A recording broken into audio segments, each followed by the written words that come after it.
श्रीमद भगवद्गीता अध्याय 15.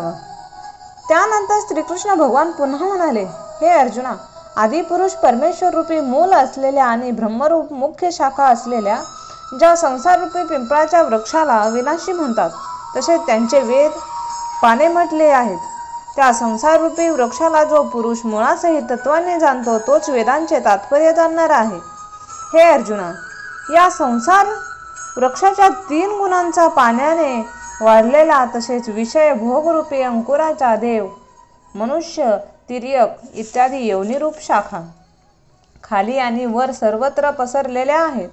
तसेच मनुष्य योनीमध्ये कर्मानुसार बांधणारी अहंता, ममता आणि वासनारूप मुळेही खाली आणि वर सर्व लोकांमध्ये व्याप्त होऊन राहिली आहेत.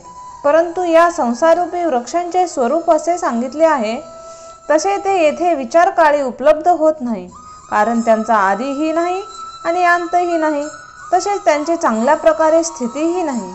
तसेच या अहंता, ममता व वासनारूपी अतिशय दृढ मुळाच्या संसाररूपी पिंपळाच्या वृक्षाला दृढ वैराग्यरूपी क्षत्राने छेदन करून त्यानंतर त्या परमपदरूपी परमेश्वराला चांगल्या प्रकारे शोधले पाहिजे, की जेथे गेलेले पुरुष पुन्हा संसारात वापस येत नाहीत.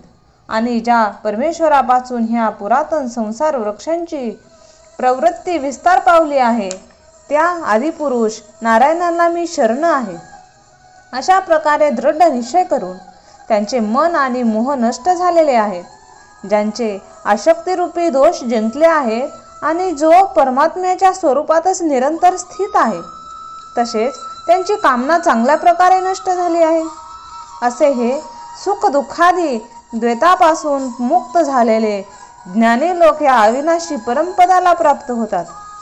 त्या स्वयंप्रकाशमयी परमपदाला सूर्य प्रकाशित करू शकत नाही, चंद्र आणि अग्निसुद्धा प्रकाशित करू शकत नाही. आणि ज्या परमपदाला प्राप्त झाले असता मनुष्य पुन्हा संसारात येत नाहीत, ते माझे परमधाम आहे.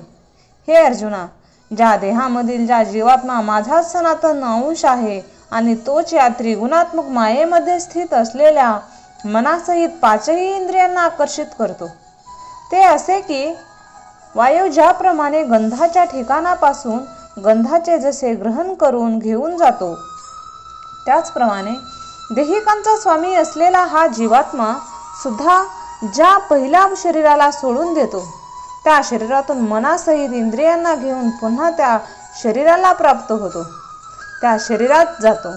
आणि त्या शरीरात स्थित झालेला हा जीवात्मा स्तोत्र म्हणजे कान, चक्षु, डोळे आणि त्वचा, कातडी, तसेच रसना, जीव, घ्राण, नाक आणि मनाचा आश्रय करून म्हणजेच या सर्वांच्या आधाराने मदतीने विषयांचे सेवन करतो.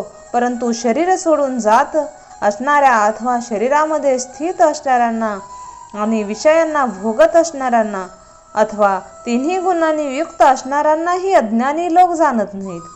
केवळ ज्ञानरूपी नेत्र असणारे ज्ञानी लोकच तत्वाने जाणतात. कारण योगी लोक सुद्धा आपल्या हृदयात स्थित झालेल्या या आत्म्याला प्रयत्न करूनच तत्वाने जाणतात.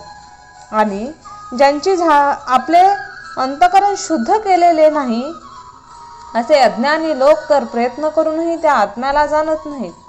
हे अर्जुना, सूर्यामध्ये स्थित असलेले जे तेज या संपूर्ण जगाला प्रकाशित करते व ते तेज चंद्रामध्ये स्थित आहे आणि ते तेज अग्नीमध्ये स्थित आहे, त्याला तू माझे तेज समज.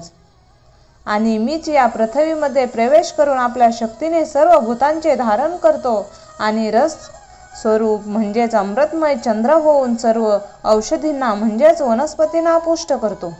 आणि मीच सर्व प्राण्यांच्या शरीरामध्ये स्थित असलेले वैश्वानर अग्निरूप होऊन प्राण आणि अपमानाने युक्त होऊन 4 प्रकारच्या अन्नाचे पचन करतो.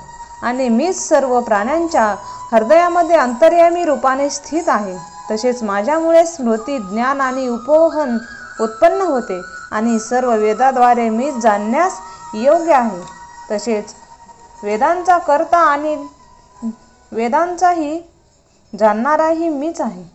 हे अर्जुना, या जगामध्ये नाशिवंत आणि विनाशीही असे 2 प्रकारचे पुरुष आहेत. त्यापैकी सर्व भूतप्राण्यांची शरीरे तर नाशवंत आहेत आणि जीवात्मा अविनाशी म्हटला जातो. आणि त्या दोहीही पैकी उत्तम पुरुष दर दुसराच आहे की जो दोन्ही लोकांमध्ये प्रवेश करून सर्वांचे धारण पोषण करतो.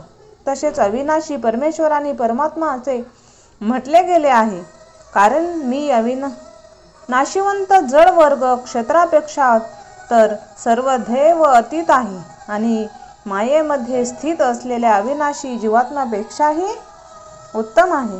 म्हणून मी लोकांमध्येही आणि वेदांमध्येही पुरुषोत्तम या नावाने प्रसिद्ध आहे. हे भारत, अशा प्रकारे जो ज्ञानी पुरुष तत्वाने मला पुरुषोत्तम असे जाणतो, तो सर्वज्ञ पुरुष सर्व प्रकारे निरंतर मज वासुदेव परमेश्वराला भजतो.